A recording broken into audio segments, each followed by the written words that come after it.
ची माहिती दिली।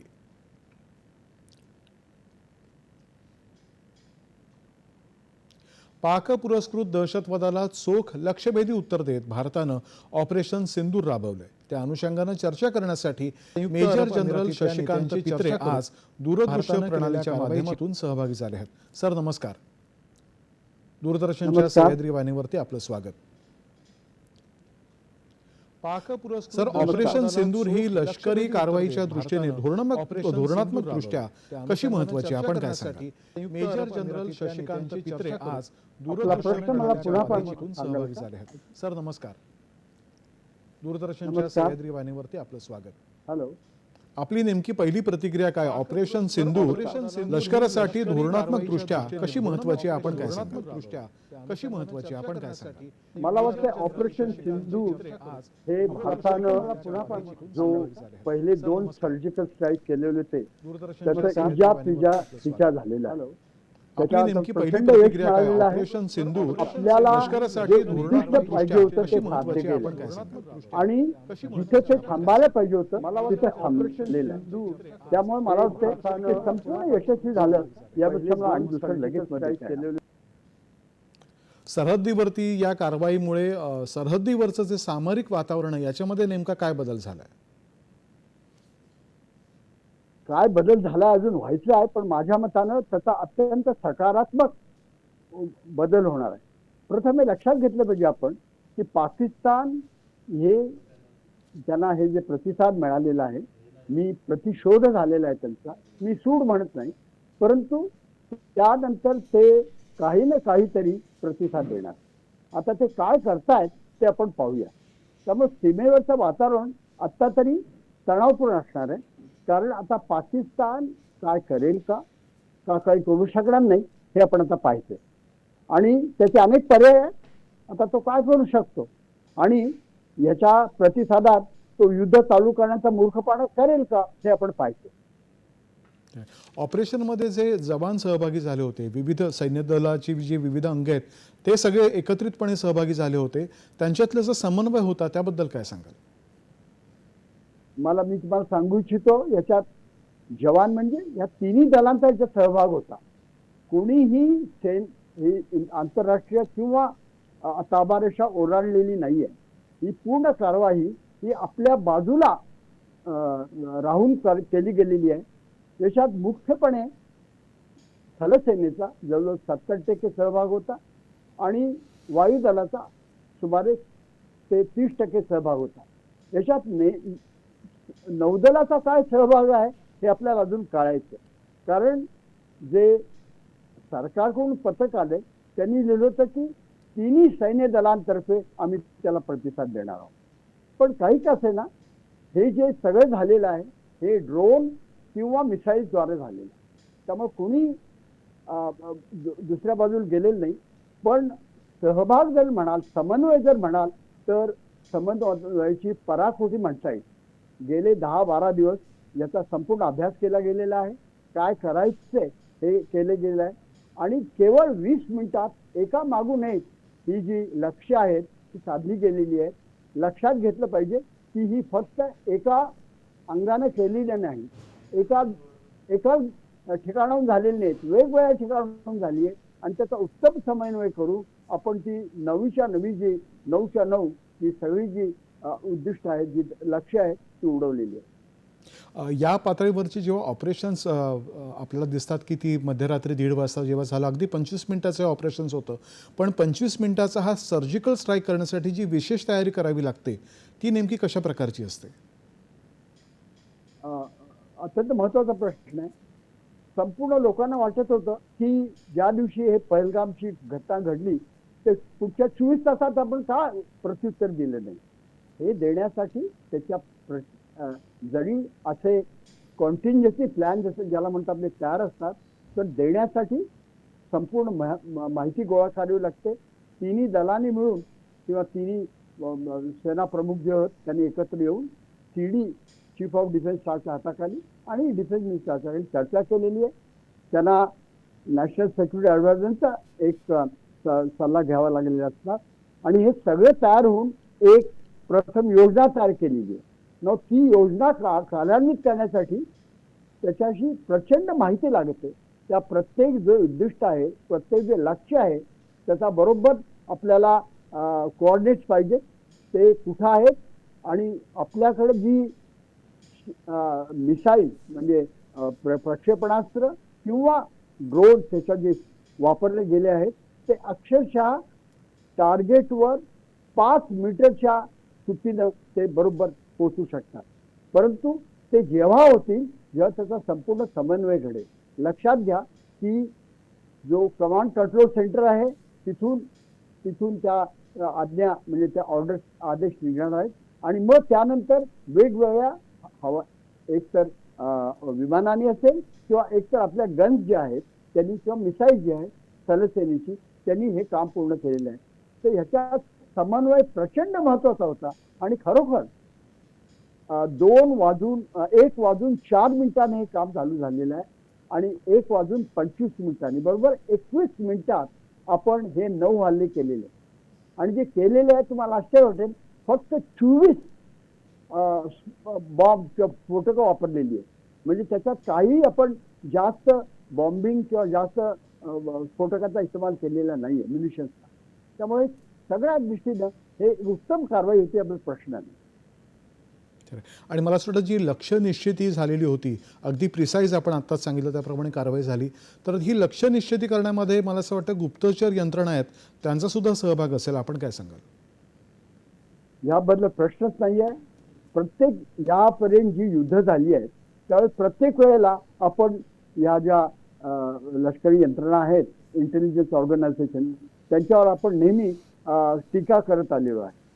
ही जी 9 लक्ष्य दिलेली आहेत त्यांच्याबद्दल संपूर्ण माहिती जोपर्यंत मिळाली नाही तोपर्यंत ही जी कारवाई ते होऊ शकली नसती. त्यामुळं म्हणजे रिसर्च अँड अनालिसिस विंग आणि बाकीच्या ज्या इंटेलिजन्स एजन्सी आहेत त्यांनी एकत्र येऊन हे काम केलेलं आहे आणि सैन्याला अत्यंत सडेतोड बरोबर सटीक माहिती त्यांना मिळालेली आहे आणि त्यामुळे झालेली आहे. त्यामुळे माझं असं मत आहे याच्यात या ज्या इंटेलिजन्स यंत्रणा आहेत त्यांचा प्रचंड सहभाग आहे आणि त्या बरेच श्रेय दिलं गेलं पाहिजे.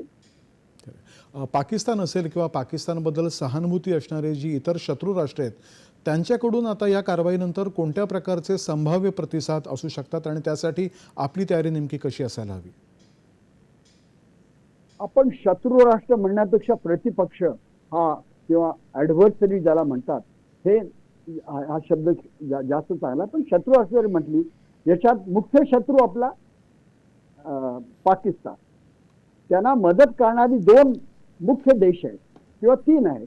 एक म्हणजे चीन, तुर्कस्तान आणि थोड्या काही प्रमाणात अझरबैजान अशी काही. परंतु मुख्य हे पाकिस्तानचं प्रतिसाद आहे त्यांना येणार आहे. आता हे चीनचा काय सहभाग असू शकेल हे आपण पाहायचंय. पण चीन आपल्याला अशी कोणी कारवाई करून पाकिस्तानला मदत करणार नाही. फक्त त्यांची सहानुभूती असेल किंवा बाकीच्या शस्त्रास्त्रांची मदत असेल. त्यामुळे मुख्य जो याचा शत्रू आहे तो पाकिस्तान आहे आणि पाकिस्तानचं DNA आपल्याला जन्म तुम्हाला ठाऊक असलं तर ते गप्प बसणार नाहीये आणि ते अत्यंत अपरिपक्व राष्ट्र आहे. आता कुठल्या थराला ते जात आहेत आपण हे पाहिजे. आता एक नुकतंच त्यांच्या जे डिफेन्स मिनिस्टर काल म्हणत होते की आमच्याकडे अण्वस्त्र आहेत आणि आमच्यातले काही गेले तर आम्ही भारताचे अनेक लोक ठार मारू. इतकं अपरिपक्व ज्यादा माणसाने विधान केले ते आज एक निदान त्याच्यावर रिपोर्ट आलेला आहे की त्यांनी सांगितलं की भारताने हे आज प्रश्न अजून चिघळू दिलं नाही तर आम्हीही काही करणार नाही. ते इथल्या इथे थांबले तर हे ठीक आहे. पण त्यांनी काही कारवाई केली आणि आता म्हणले पुन्हा की आता ह्यापुढे आम्ही काही करणार नाही, ते चालणार नाही. भारत प्रत्येक ऍक्शनला रिॲक्शन म्हणजे प्रत्येक कारवाईला प्रतिसाद देणार आहे. आता त्यामुळे ते काय करतायत हे बिथरलेले राष्ट्र आहे. त्यांना खरोखरच राजकीय किंवा सैनिकी ही परिपक्वता तुमच्याकडे नाहीये. आणि मुख्य म्हणजे भारतानं जे पहिलं जे पाऊल उचललं होतं आपण ज्या इस्केलेशन लॅडर म्हणतो त्याच्यातली पहिलं जे पाऊल उचललं ते आपण सिंधू जल करार आपण स्थगित केलेला आहे आणि त्याचा बराच चिमटा पाकिस्तानला बसणार आहे. असं म्हणतात की अशी कारवाई do what hurts enemy most, जो ज्याच्यामुळं शत्रूला जास्तीत जास्त धोका होईल किंवा जास्तीत जास्त दुःख होईल, ती आपण ते पाऊल उचललेलं आहे. आणि ते फार असं दीर्घ समयाच्या कारवाई आहे ती, त्याच्या लगेच त्यांच्यावर परिणाम होणार नाही, पण तो काय परिणाम होणार आहे याची त्यांना कल्पना आहे.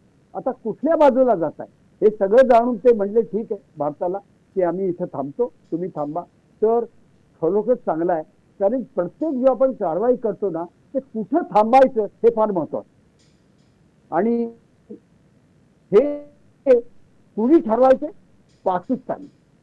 पाकिस्तान पुन्हा काही केलं तर आम्ही पुन्हा काही करणार. त्यामुळं आणि हीच एस्केलेशन लॅडर आहे आणि त्याच्या पुढे मग युद्ध परिस्थिती अधिकाधिक चिघळत जाईल. परंतु मी तुम्हाला सांगितलं की पाकिस्तान काहीतरी करणार आहे. आता काय करतायत, कुठला पर्याय घेत आहे ते पाहूया. ऑपरेशन सिंदूर नंतर जी भारताची लष्करी धोरणं आहेत त्यांच्यामध्ये मध्यम टप्प्यात किंवा दीर्घकालीन असे काही बदल आपल्याला होतील असं वाटतंय का? असं आहे, लष्करी धोरणं जी आहेत ना ती एक, जसं आपण एक सैन्याशी कसं प्रतिसाद द्यायचा आणि सैनिकी कारवाईचा, ही दहशतवादी कारवाई आणि त्याला आपण प्रतिसाद दिलेला आहे. त्यामुळे धोरणात काही बदल नाहीये. पण मी निश्चित सांगू शकतो की भारत यापुढं सगळ्या जगात एक अत्यंत कणखर राष्ट्र म्हणून ओळखलं जाईल. आधी ओळखलं जातं पण ते आता जास्त ओळखलं जाईल, कारण आपण जसं इस्रायलने करून दाखवलं तसं आपण करून घेतलेलं आहे. आणि आपण इस्रायलने केलं म्हणून आम्ही केलं असं प्रश्न नाहीये. भारत हे स्वतः आपल्या ज्याला म्हणतात ना गट्स आहे, आमच्या खंबीर आहे आणि आम्ही जे करून दाखवलं ते निश्चितच एक त्याचं नवीन एक आपण पायंडा पाडलेला आहे. 2 आधी केले होते, हा 3रा पायंडा आहे. आणि ह्याबद्दल भारताची जे आंतरराष्ट्रीय समुदायातली जी पोच आहे त्यांचीच वाढणार आहे. आणि भारताकडं आता भारतीय सैन्य दलाकडं एक अत्यंत उत्तम सैन्य दल पाहिलं जातं, ती पोच आधी आणखीनच वाढणार. खरं, या सर्जिकल स्ट्राईकमध्ये ड्रोन टेक्नॉलॉजी असेल, सॅटेलाइट्स असेल, याचा वापर केला गेला आणि हे संपूर्ण युद्ध हे तंत्रज्ञानावरती आधारित अशा प्रकारची कारवाई होती. सायबर वॉरफेअर सुद्धा कदाचित त्याच्यामध्ये पुढे येण्याची शक्यता आहे. आपण काय सांगाल? प्रचंड माझं असं मत आहे. प्रथम म्हणजे तंत्रज्ञान हे जे सगळं खेळलं गेलेलं आहे ते कुठल्याही प्रकारे सीमेचं उल्लंघन न करता केलं गेलेलं आहे. त्यामुळे हा सगळा टेक्नॉलॉजी तंत्रज्ञानाचा खेळ, ही सगळी तंत्रज्ञानाचा विषय आहे. अर्थात ते तंत्रज्ञान वापरलं ते आपल्या सैन्य दलाने वापरलं. आणि सायबरचा याच्यात अत्यंत महत्वाचा सहभाग, कारण हे संपूर्ण मी आपल्याला सांगत होतो की 20 मिनिटात कारवाई व्हावी आणि ती वेगवेगळ्या जागेने व्हावी, हे याच्यात संपूर्ण सायबरचंच काम आहे आणि काही काम नाहीच आहे. त्यामुळं तंत्रज्ञान, सायबर हे तंत्रज्ञान आहे, सैन्य दल आणि ज्याला म्हणतात नेतृत्व, या सगळ्यांचा हा सुरेख संगम आहे असं मला म्हणतात. सामान्य नागरिकांना आपण काय सांगाल? त्यांनी आता नेमकी काय काळजी घ्यायला हवी? देशभक्तीबरोबर शिस्त, संयम आणि रणनीतीचं महत्त्व आपण कसं विशद कराल? अत्यंत महत्वाचं आहे. लोकांनी प्रथम म्हणजे याला कुठलाही धार्मिक त्याला रंग देऊ नये, ही चुकीची गोष्ट आहे.